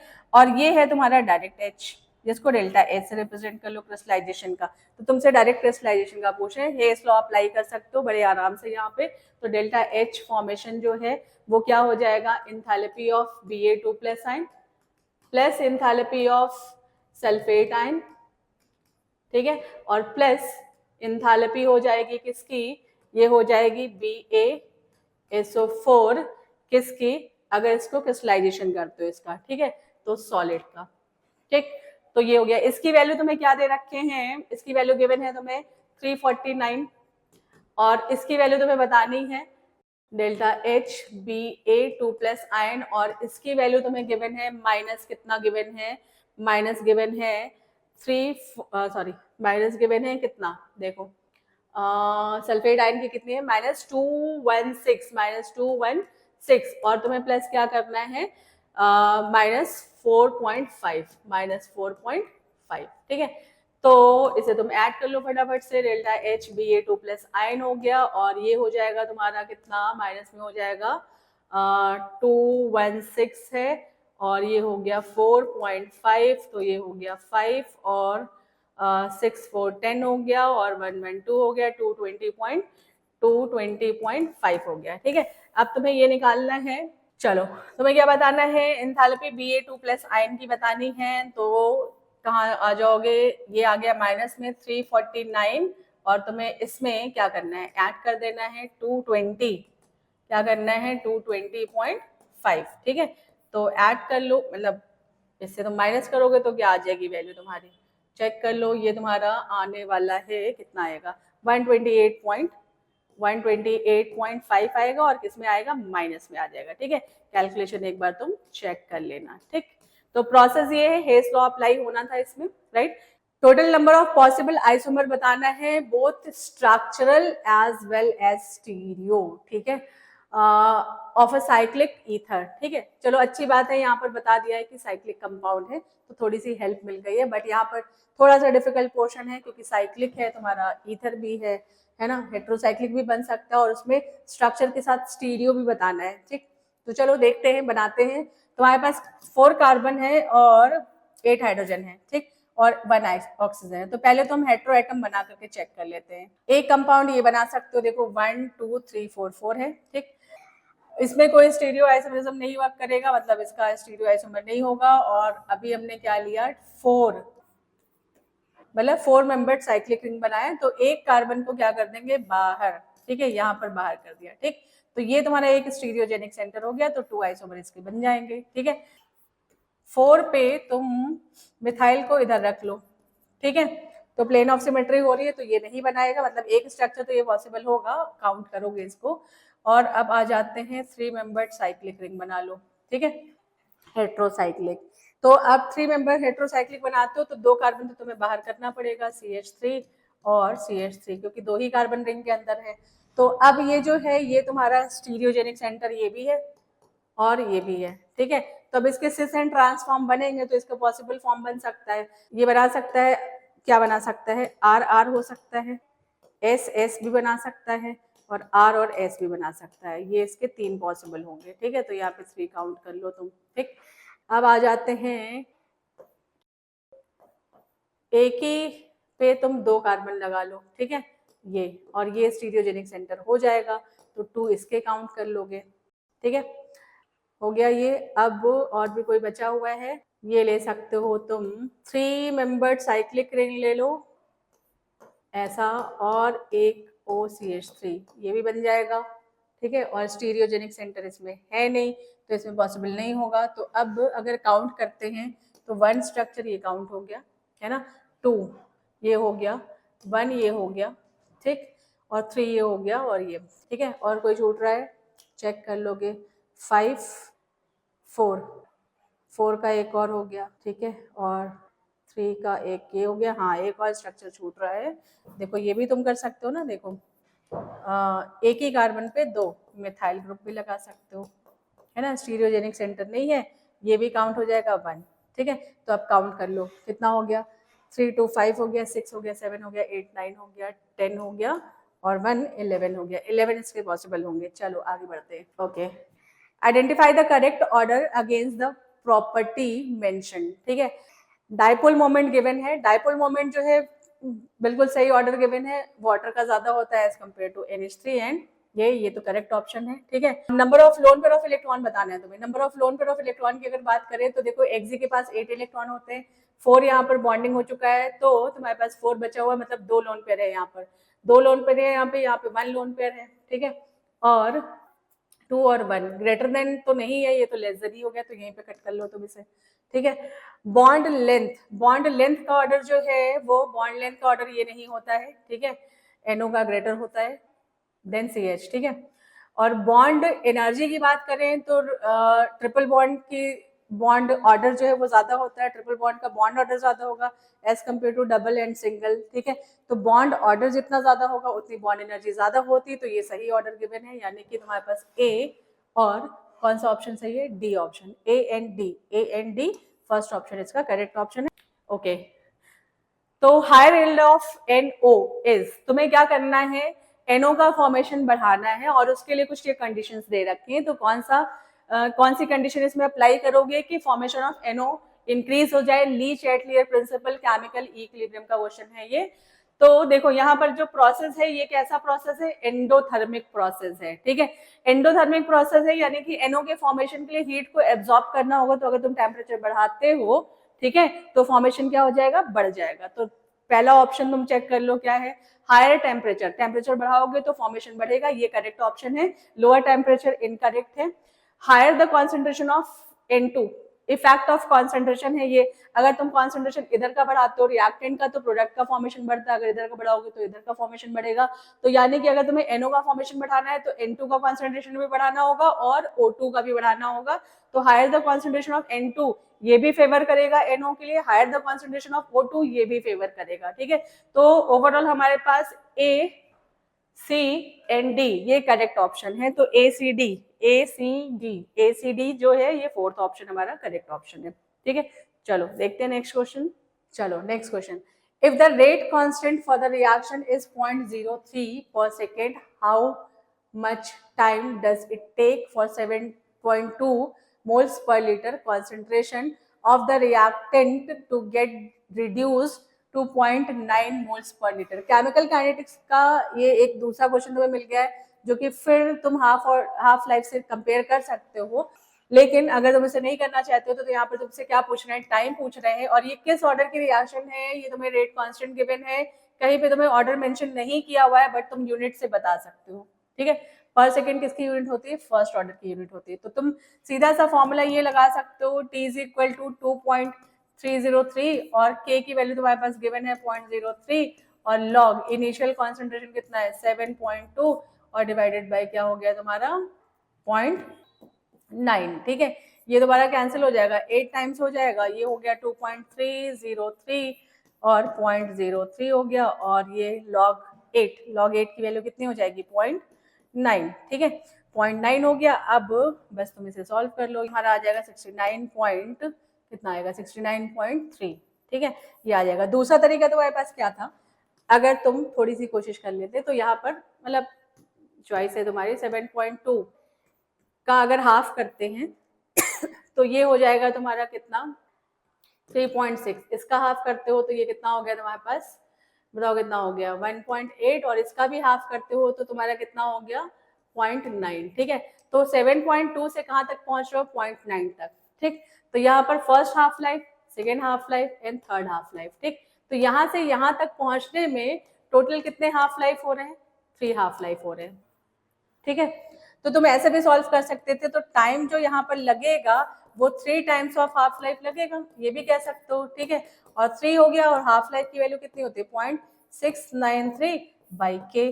ठीक है, तो के कितना गिवन है 0.03 गिवन है। ठीक, पॉइंट हटा लो यहाँ से, 10 टू द पावर -2 कर लो, उसको बाद में ऊपर कर लेना, इसको कैंसिल कर लेना, तो ये आ जाएगा तुम्हारा 69.3, तो ये सीधा सीधा कैंसिल हो जाएगा। तो अगर तुम ये कर सकते हो तो ये थोड़ा सा और इजी मेथड तुम्हारे पास हो जाता। ठीक है, चलो next. Okay, which one of the following reaction does not belong to Lesson's test, ठीक है।